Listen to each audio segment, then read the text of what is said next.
Howdy folks, welcome to another episode of the Rucking Good pod. In this one, I am in the Blue Mountains of New South Wales, catching up with Travis Boyle. Travis could be best described as a traveling entrepreneur. He has his troopy, he has his caravan, he has his partner, and he has his dog, living his best life as they run their businesses on the road, traveling around to all the best running locations in Australia. Interesting episode where we talk about all things business and all things traveling. Hope you enjoy. All right, today we are in Leura in the Blue Mountains of New South Wales, and we're going to go for a little ruck with Trav from Spring Energy. We've been trying to catch up for a little while now, and he's traveling around Australia, so we thought this would be the perfect place to catch up. So you got a ruck sack on. Yep. Have you rucked before? Nah, I've never rucked before. So Excellent. Looking forward to it. We like newbies. And we're going to, do you know what the trail's called that we're heading to? Prince Henry. Prince Henry Trail. Yeah, looks like there's a detour for us. Yeah, they're doing a heap of not road works, but what would you call that? Almost like civil works. Yeah. Oh, look at that already. I'm gonna love this one. So you've been in the Blue Mountains for a couple of weeks now? Yeah, we've been here for a couple of weeks and be here for another couple of weeks just to explore as much as we can. Awesome. Yeah. And so where's home when you're not traveling? So we're from like Brisbane area. We actually sold everything a couple of years ago, so we don't actually have an actual house anymore. But we stay with some family in Jimboomba on the Gold Coast when we go back. Yeah. And how often are you heading back? We try and go back every probably 5 or 6 months, and we go back for about a month. It just depends with business too. Sometimes we might have to head back a bit earlier, sort a few things out. But yeah, the business sort of drags us around to different states and stuff like that. And how long have you been, I guess just for context, you travel around with a caravan, your partner and a dog? Yeah, so yeah, we've been doing it for 2 years now. So I've got my partner or fiance, and we've got our dog Flex. He's a Chow Chow. So oh, cool. Yeah, it's been one of the best decisions that we've sort of made. Yeah. Well, it's like the Aussie dream, isn't it? Everybody just wants to pack up their missus and the dog and go for a lap around Oz. Yeah, and there's a lot of people out there doing it, but kind of put ourselves in this situation to be able to do it, but to expand the business as well, which is a major part of it. Oh yeah, that's them doing drops. Yeah, it's one of the sandbags, or the bags that got all the gear in. So do you think they're just doing like trail maintenance and stuff? Yeah, so when you go along a lot of the trails, you'll see these white bags dropped off onto the side. So they're fixing them up or repairing the steps. So have you managed over that 2 year period to get to most of the places you've wanted to?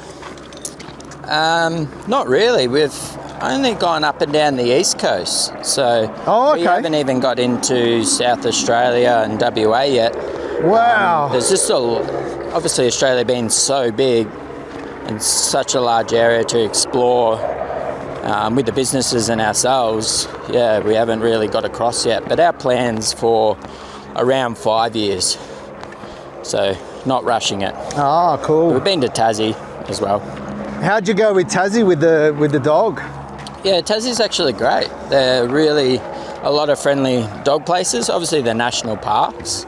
Yeah. So we did get some dog sitters, or my mum and her husband come down and they would look after Flex while we'd go do some day trips, and we'd just sort of take it in turns. Yeah, right. And so the plan is, I guess, to give everybody some context, your partner also has a business in that kind of healthy snacking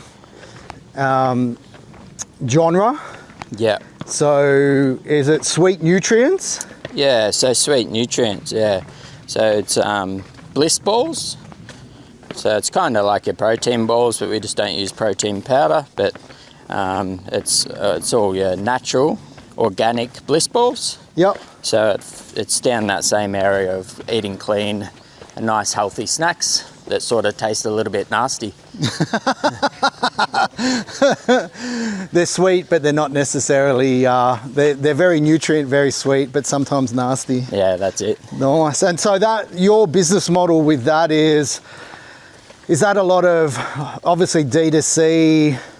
Oh no, maybe not obviously, because has it got a shelf life? Yeah, it's got a 12-month shelf life. Yep.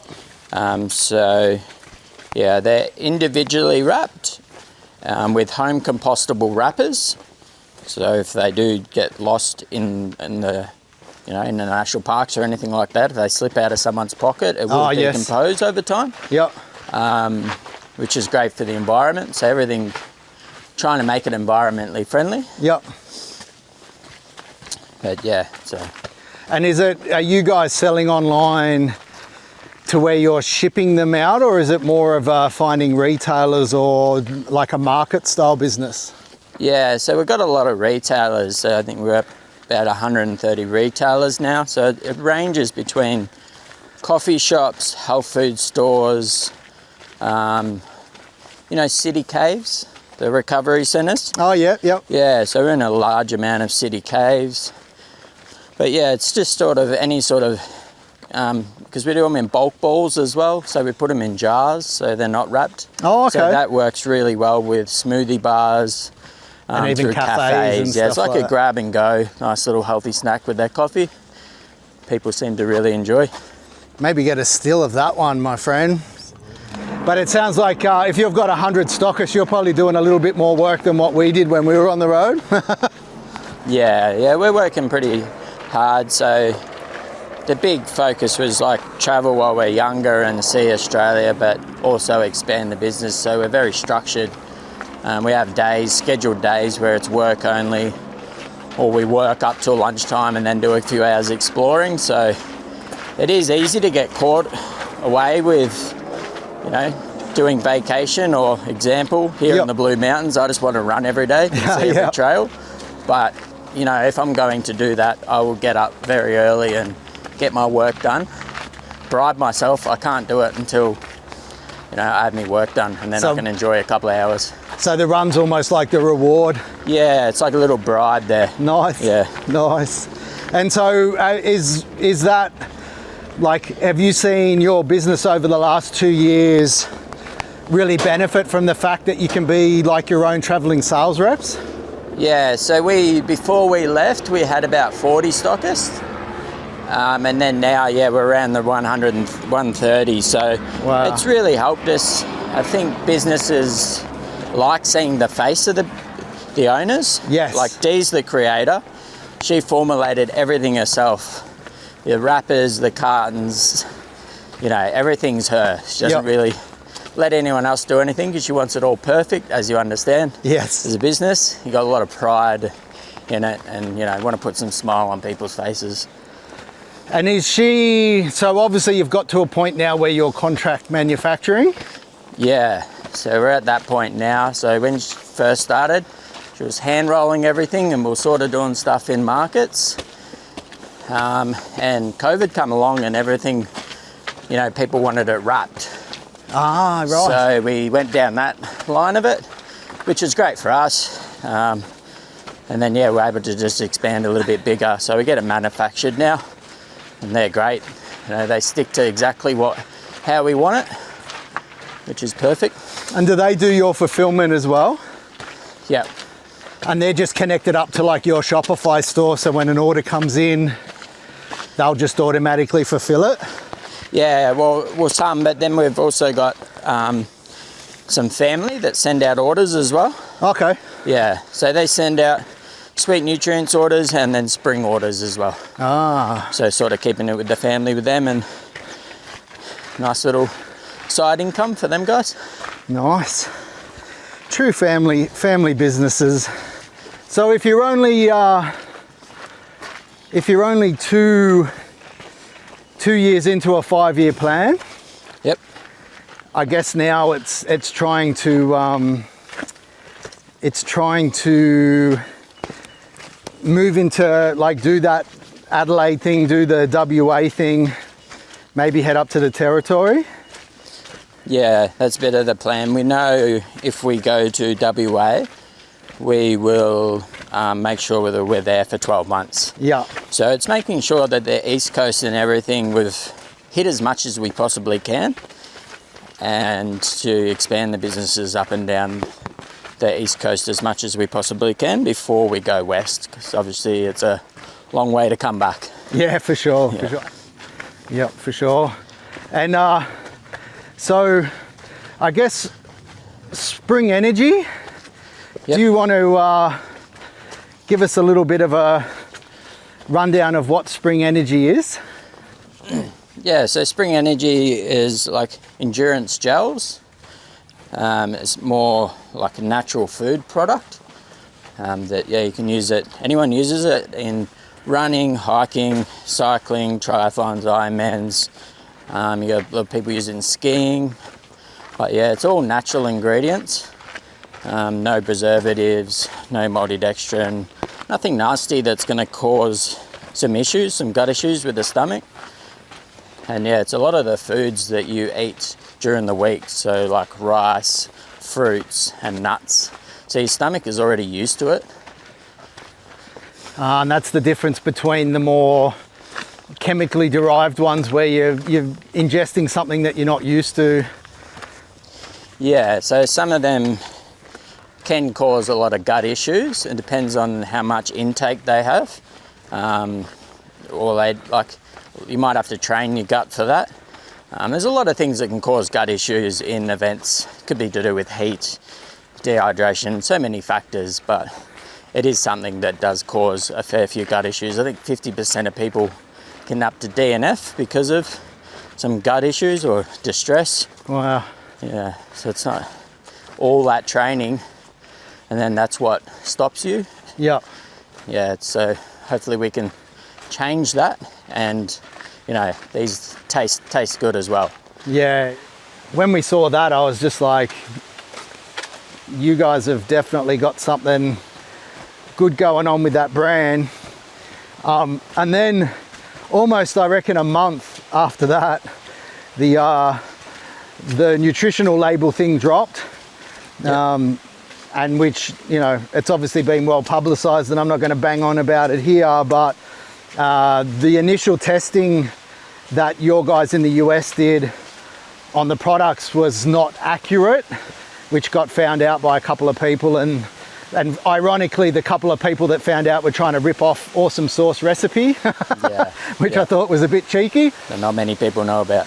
No, and then yeah, so it wasn't like, you know, an Olympian had a mass failure because they expected this and, you know, and didn't get that and whatever. It was someone was trying to rip off your recipe and then worked out that it was hard to get the macros in that were on the label into. After the fallout of all that stuff, you decide to take the Australian distribution rights. Yeah. Which I gotta ask, you either got balls the size of friggin' Godzilla or you have a belief on this product that not many entrepreneurs would have.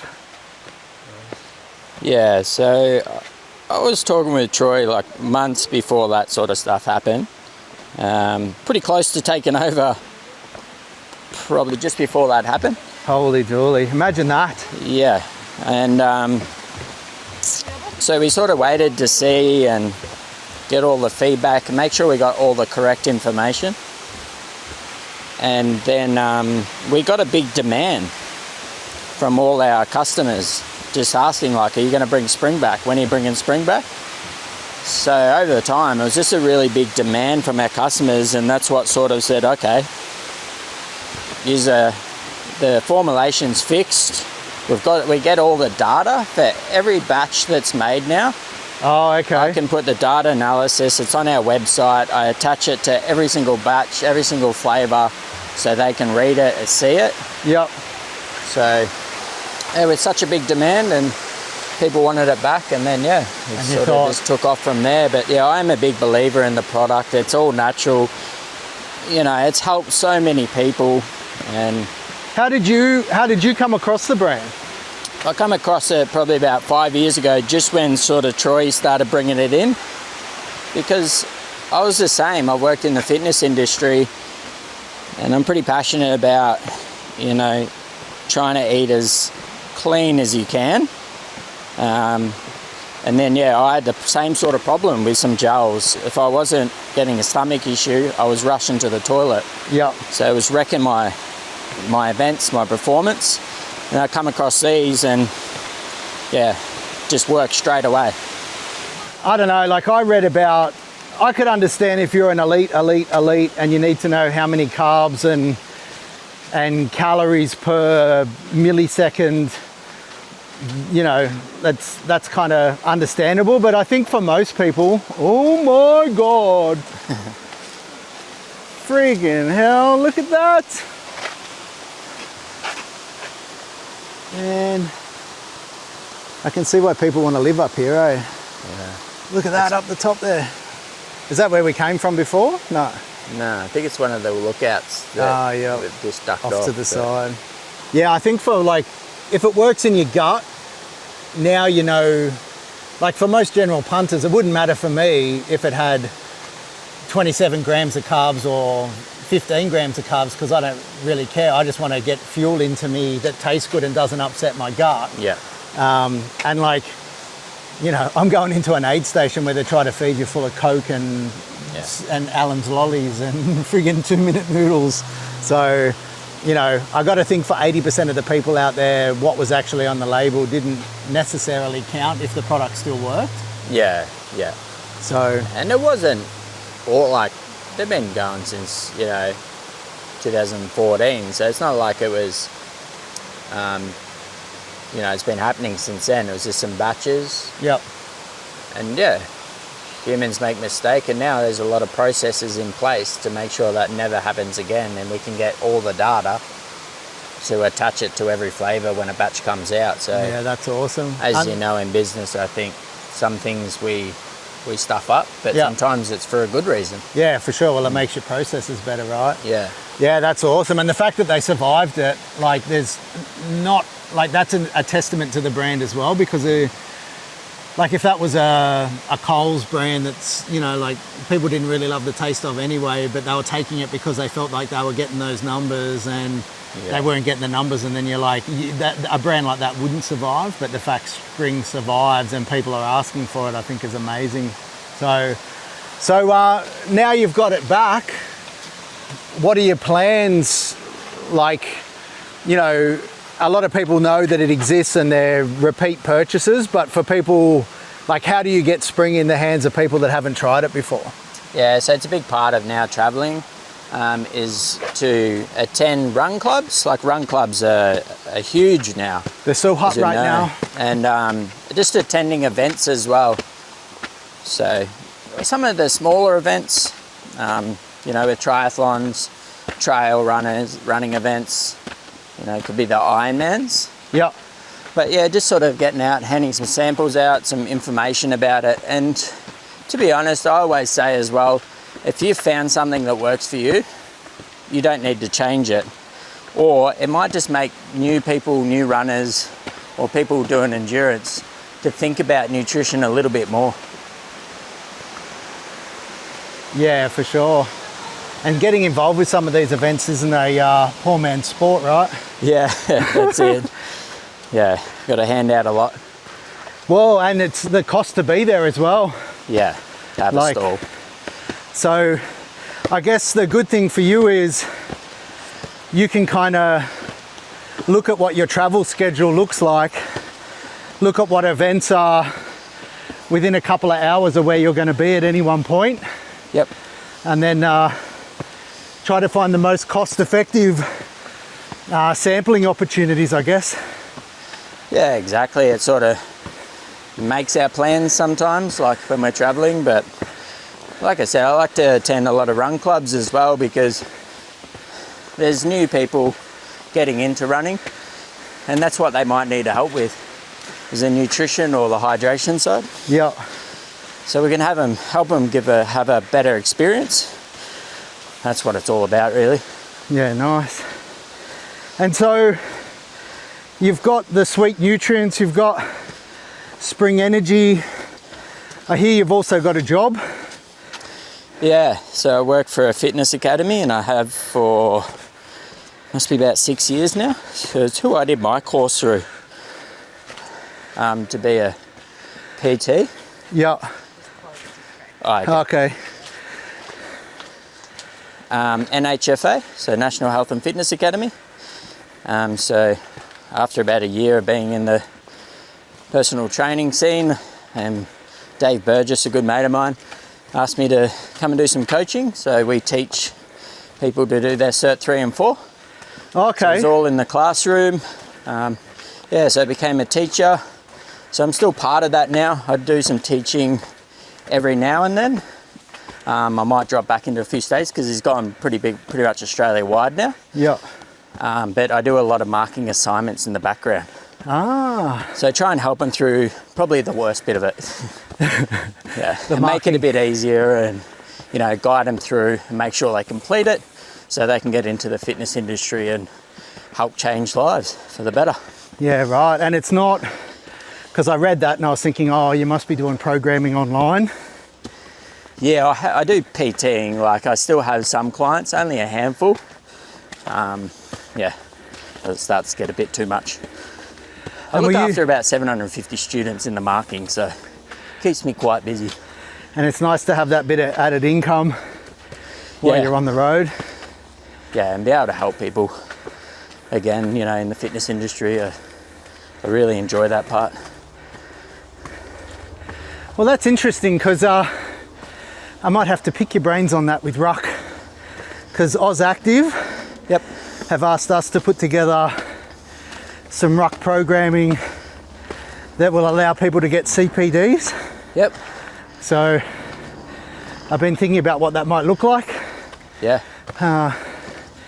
But yeah. Yeah, it's a good one for their CEC points. Yeah, because you've got to keep, do you have to keep a certain amount of points to keep your license? Yeah, when you work in like health clubs and that, I think it's now 22 points or something every couple of years. So it's to make you continue with education. Yeah.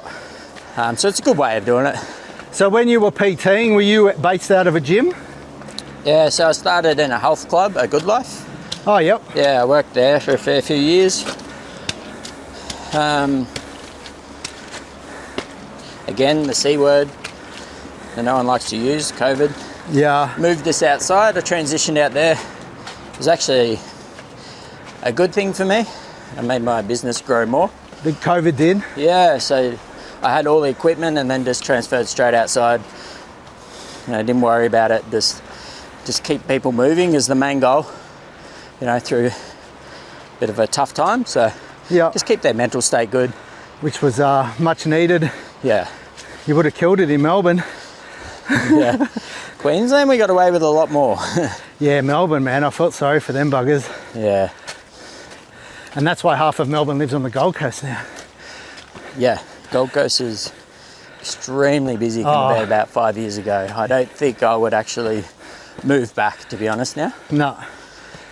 No, we went, we just followed a guy who paddle biked from Coolangatta to Bondi. Yep.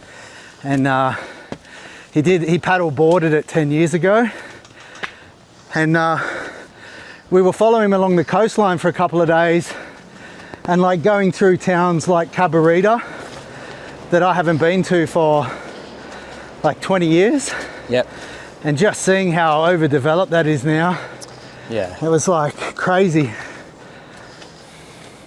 Yeah.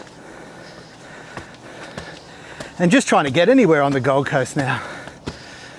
Yeah, you might as well ruck, because you'll get there quicker than the car. Burn more calories. Yeah. Increase bone density. So on that, how are you feeling with, what did I put in your pack? 8 kilo? Yeah. Which was just a smidge over 10% of your body weight. Yep. Do you, it might be a hard comparison because you might not have just walked this track, but do you notice any difference? Yeah, I can tell the difference. Like, obviously the ups, we're doing a fair bit of vert, which is good. But I like it because it's just keeping me upright, which I've always struggled with bags and that. It's either pulling you forward or pulling you back, but this really keeps me upright and be good training for Everest. I'm doing base camp in September. Nice. Yeah, so this is sort of something. Well, you found me at the right time, champion. Yeah, perfect timing, like for me training. So. Oh, this might be a good turnaround point, eh? Yeah. Man, what a stunning valley, though. Yeah, it's magic. And do you know, is there trails that run through the valley where you can go down and through? Is that where the UTA goes? Yeah, you go like right in there. Wait for me. Go around all around the edges, and they get you right in the gullies. And there's heaps of waterfalls and stuff in there. Yeah, awesome. And then I can't remember what the stairs are called, but I think it's like 1,000 stairs the UTA's finish. Yeah. And it's like that. Yeah. Like it's. Yeah, I remember when we filmed, our athlete, he did the 50K and he'd never done more than 20 Ks before he started the show. Yeah. And then he was at the bottom of those stairs cramping up, like crying. Ooh. And we've got him on the GoPro crying because he thought he was never going to get up. And another runner's gone past and gone, "What's going on, mate?" And he's like, "Oh, cramping, can't get up." He's flicked him a couple of Nurofen. Yeah. And he's popped them, had a drink. 10 minutes later, he crawled up to the top. He still didn't do it easily, but he reckons if he didn't get those 2 Nurofens, he would have had to have got airlifted out of the bottom or just wait there till he could get up. One way out, walk. Yeah, I'd love to do some ruck. I'd actually like to do the UTA trails because none of it's private property, is it? No, You're not going across private property. There's hundreds. Yeah. Hundreds of trails out here. We're going to have to come up here for a week, I reckon, Tom. Yeah. Sure. And just like ruck a lot of different sections of the UTA. Yeah, even outside of the UTA, like there's this Wentworth Falls, Blackheath, Katoomba. Yeah. It's bloody the awesome. canyon one out the back of Blackheath that we did. Oh, that one Friday. You did, yeah. Unbelievable. Completely different world. Doesn't feel like it. Yeah, it's like you're in some prehistoric. Yeah. You want one of these, mate? Yeah, let's pop I'm going to go. Mango and mint, Hill-Aid. Yeah, let's go that one. So Hill-Aid, caffeine, that's what we need. 30 milligrams, yeah. So this is mango, rice, banana, honey, coconut water, coconut oil, lemon juice, soy. What's that? Lithium. It's like a preservative. Oh, yeah. Sea salt, vitamin C, citric acid, caffeine milk. Yeah. So it's something that everyone should be looking at, ingredients, is how much ingredients is on something. So you look at like this one, basmati rice, acai berry, maple syrup, lemon juice, black sea salt. That's it. Very simple, very easy, where if you have numbers... Yeah, you don't, you know it's... And what's the protocol, just tear? Yeah, so if you do this one here, so we start on this side, so that'll actually hold it. So if you tear across... Oh, so it doesn't rip? We don't leave these in the... Yeah, you don't want trail rubbish. When you do trail events, these are all over the ground. It's terrible. Like for what it does, for what it gives you in regards to calories and carbs. If I was doing COSI again, like how often would you be popping a gel? It depends if you're on the distance that someone's doing or what they're doing. But if it was COSI, so say the 27, which is what I was in. Yeah, I'd definitely be looking around the 60 grams plus. Per hour? Yeah, of carbs per hour. Okay. You know, a lot of people sit up around 90, but some of them are the top athletes and they're moving extremely quick. I'm not moving. Yeah. And it depends if you're rotating it between some other things. Yeah, I don't like eating. I feel like I get to the aid station and I've got to eat something. Yeah. But I'm like, I don't really want to eat anything. Like for me, I'd rather just do it fasted. Like I actually feel like I'd do a better job fasted than I would. So that's where I think these are cool. Yeah. Same with all liquid. Like something that's liquid or something that comes in a gel form is like, definitely my preference. Liquid calories is another good way when you don't want to eat. But yeah, aiming around that 60 grams plus. So was that, I was thinking with the personal goal of doing that many events, was that another reason that the travel thing was good? Because you could, I'm guessing if you tried to do 100 events while you were based in Queensland, you'd either have to do the same events every year for 5 years to hit that number. Yeah, definitely a bit to add on. I'm lucky that my partner's very supportive of that. Like, I still got to be careful, don't take up too much time of it, because got to have our time. But some places we can't go because we've got the dog. Yeah. So I like to jump in some events that'll go through national parks, and then I can just attend that and see a little bit of that sort of scenery. Yeah, nice. Does your partner run? Nah, but she does like exploring, hiking, like finding the places like those canyons and waterfalls. Yep. Absolutely loves them. Oh, so she's more of an adventurer. Yeah, loves Have you done any through hiking? What was that, sorry? Have you done any through hiking? No. We recently, there's an Aussie adventurer called Cam Bostock. Yep. And he reached out to us to get some of our products to train with. Yep. Because obviously when he does, so his last adventure was doing the Alpine, Australian Alpine track or something. Okay. And he was there for a couple of months, but before that, he did the Pacific Coast Trail, which was Mexico to Canada. Yeah, right. So he was over in the States for like 5 months trekking that, but everything that he needs is on his back. So he reached out and said, oh, look, I'd love to try your stuff to train with, because when he's got his pack and he's on an adventure, it's probably 8 to 10 kilo. Yep. So being able to just throw a vest on or throw a sack on, he thought would be a good idea. So we sent him over some stuff and he loves it, but I didn't know much of him before then, and I've been looking into it and I'm like super curious. Like I want to try some through hiking. Yeah. I think, my idea of camping is probably 4-star Airbnb rating. Yeah. And that's what we did when we traveled. We didn't camp or caravan, we actually stayed in accommodation. So we're probably one of Airbnb's best customers. Yeah, better not tell my partner that. She'd be like, can we do that next? Man, that's not a poor man's sport, let me tell you. I can imagine. So if I hadn't had that good exit with the pet collar business, we wouldn't have been doing that, let me tell you. But I weighed it up and I was like, I would have had to have bought the Forby, bought the caravan. Like there would have been, it was like kind of during COVID where you couldn't get them to start with, and let alone the fact that they were going to cost you like stupid amounts of money if you could find one. Yeah. And, and I just thought too, I didn't want to be waking up in the same thing every morning. Yep. Particularly with the kids as well. Like it would have been different if it was just Em and I, but because we've got 2 kids, I was like, if we want to stay at a farm stay or stay in a tree house or stay in a beach apartment, like it just gave us that flexibility. Yeah.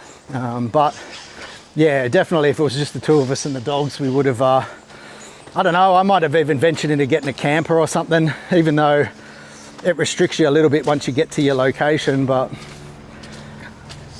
yeah, and I think it all depends on the duration, because we get a lot of questions as well. I'm like, oh, well, how long are you looking to do it for? 12 months. Like, oh, I wouldn't go too crazy then. Yeah. If you're looking at 2 to 5 years, that's why we got the setups that we did. Yeah. Because it's made to be off grid. Oh, so okay. We've got that much solar and that much power that we hardly ever have to, you don't even have to pay for sites. So we try and get away, we don't have kids, so we don't really need to go to caravan parks, big 4s. We sort of avoid those areas. Yeah. Yeah. Yeah, nice. Yeah, but so being that's my experience with camping, I'm daunted about the fact of through hiking and carrying my tent in my backpack and just setting up in some random location as you're trying to walk from point A to point B over a certain amount of days. But yeah, the setups now are unbelievable, but that's kind of when we do Everest, that's what we'll be doing a lot of. Yeah, right. A lot of Sherpas, but my friend Booker, he's climbed Everest a couple of years ago. So he does tours now over there. So I'm joining his September one. So he does one around March and then September. So base camp, and then you can go and climb beginners mountain or some of your bigger ones. I think it's called Abu Dhabi. something like that. I probably butchered the name, but Yeah. yeah, he does tours now, so he can do 3 weeks. And yeah, he takes groups of like 10 up there. Wow. And have some Sherpas, so... I'm assuming that's not a poor man's sport either. I don't think it's that badly priced. Okay. For what it is. Yeah, And I think yeah. his is... yeah, it's including your like accommodation and your food and everything. So yeah, you have Sherpas with you as well, and yeah, so it's not that bad. It's a one in a lifetime experience, really. Oh yeah. Yeah, and he did, it'd be amazing. You know, good to have a leader that's done Everest. Yeah. Yeah. I know, right? How cool. We're planning out an Everesting challenge for Hurt Camp for our TV show this year. So doing hill repeats till they get to 8848 meters of vert. Yeah, yeah, it'd be nice. So, but trying to find the place to do it, like I would love to have just hired a ski mountain in summer and had a gondola or a quad chair running. Yeah. So because I don't want them to walk the down, yeah. I want them to just walk the up. So I've got to try to find somewhere where we can have vehicle access to shuttle them back down. Yeah, bus up, bus down. Yeah, well, yeah, so they'll hike up, and in Search for Hurt, they're probably going to be wearing a rucksack just to make it more brutal. Yep. And then they'll get up, we'll use like a Garmin to measure it, they'll clock off, and then, and for Hurt Camp, actually, we might make it a team challenge, so once they get to the top, the bottom, we can radio down and release the next athlete. Yep. While the other one's shuttling back down. But yeah, so that'd be kind of cool.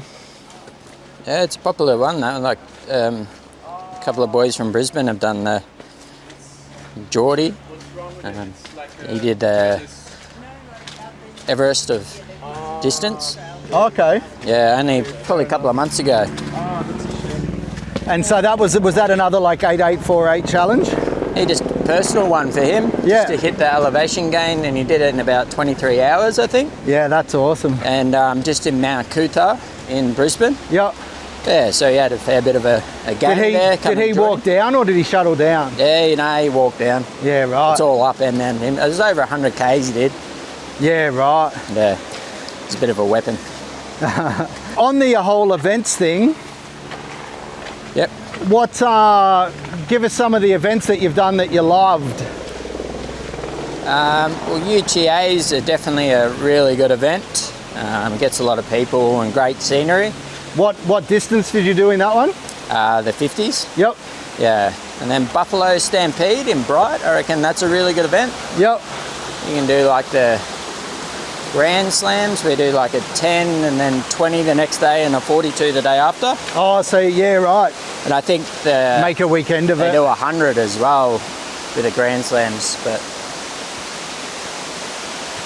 yeah, some of the top events. And then I did Mount Wellington and Tassie. Yep. That was very scenic. Later this year, have you got any other events on your bucket list for this year? Yeah, so I do Dead Cow Gully in June, the Backyard Ultra there. Yep. I got a ticket into UTA, but I think it'd depend on our travelling. I think I brought that one out of being worried that it'll be sold out, which it has. Yep. But now we're spending about a month here. You might not need to come back. I might just give that to someone that hasn't run it before. So that sounds like a good spring energy giveaway. Yeah, yeah. A good sample pack there to get them through. Do you do much advertising with spring? We just started pushing now with some ads. Yeah, and linking up with a few businesses. So yeah, just like-minded sort of businesses like Run the World. Yep. And that virtual way of running around 8 different countries. So that's his name's Trav as well. Oh, cool. Not that we intended that, but yeah. So and are you business to business? Are you doing any like Meta ads or Google ads? Not yet. No. Trying the Instagram, Facebook, see how they go, and then sort of grow from there. Yeah. So try organic first and then throw some money at it later? Yeah. Good idea. Sort of get the process down right. My partner does a lot of like photography, and she does ads and builds websites and stuff as well. Oh, okay. She's very That's handy. creative. Loves that sort of side of it. Obviously with the photos, and she's the master of it. I can't take any credit. Yeah, so she's pretty good at that side of it. So we worked well as a team. She does a lot of that back end stuff, and I'll sort of be the face and talk to people and stuff like that. Yeah. Makes it a bit easier. It's a good combo though, to have a balance of talent and traits. No point having two people spending all their time together that are good at the same thing. Yeah, work with your strengths and weaknesses, and This is what it's all about, I reckon. yeah, nature. Yeah, and then, you know, getting a bit of a spice on the heart rate. You can feel it. I feel it. Not so much with the pack I'm wearing now, because I think it's only got 9 in it. But if I go heavy, like a 15 kilo ruck, man, I feel it in my glutes, like Yeah, upper legs and bum. yeah, And the other thing I notice is if I go for a decent ruck, man, I sleep so much better. The days where I don't get out, or, you know, I might only just go for a quickie just to tick it off my list for the day. Like, I just don't sleep as soundly as when I've had a big one. yeah. So I love that. And I love just being out in nature. I can't do gyms. Yeah, the different gyms, it's not for everyone. No. Yeah, It's never been for me. Even I used to play quite high level basketball back in the day, and we had a gym chain that sponsored us, and all the boys would want to go there and hang out all the time. I just didn't love it.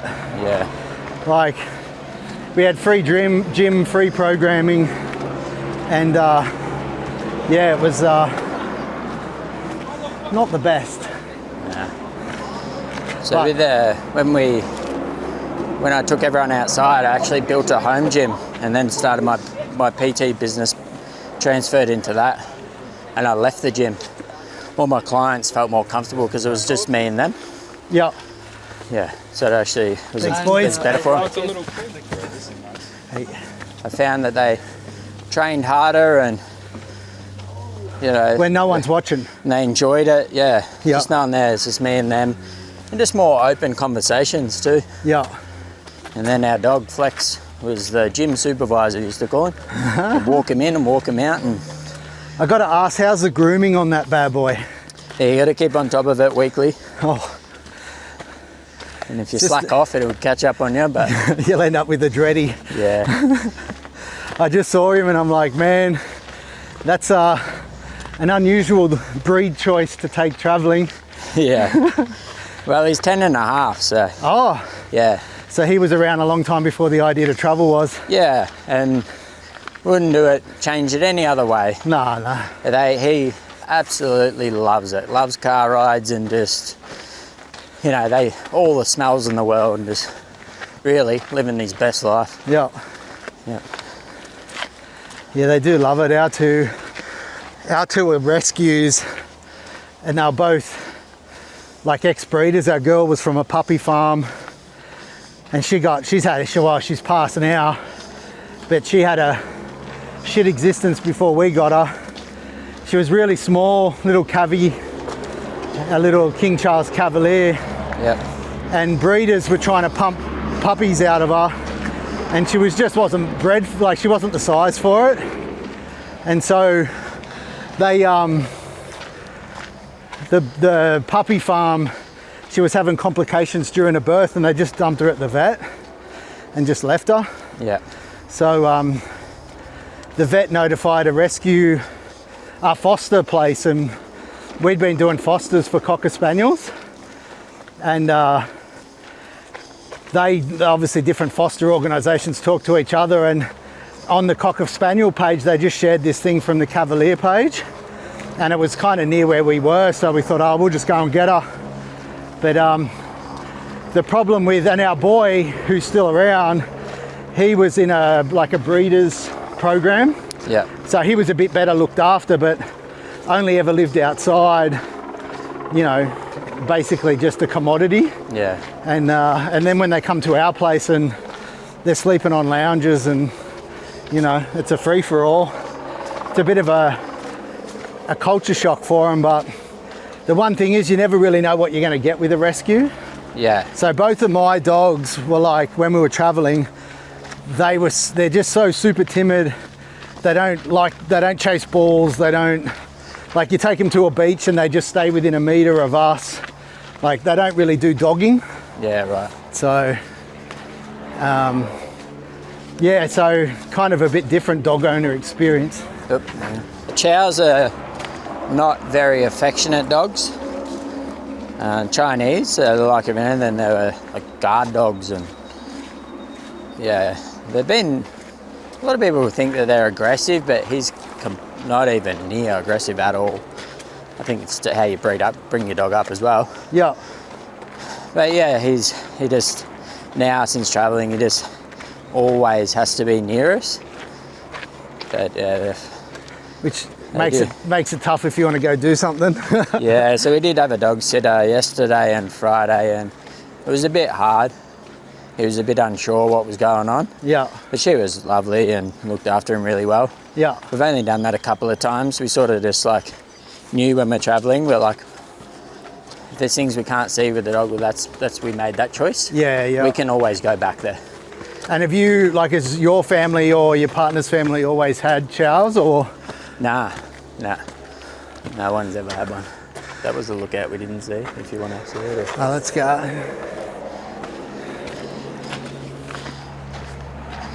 Get a lot of attention. So what made you get him in particular, or her? My partner picked him. Right. Yeah, she just loved him like a little teddy bear. All right, there's another Rucking Good episode in the books. Hopefully you liked it, and if you did, feel free to share it around and throw us a like and subscribe if you so wish to. If you would like to see or be a guest on Rucking Good, please drop me an email to team@rucksack.com.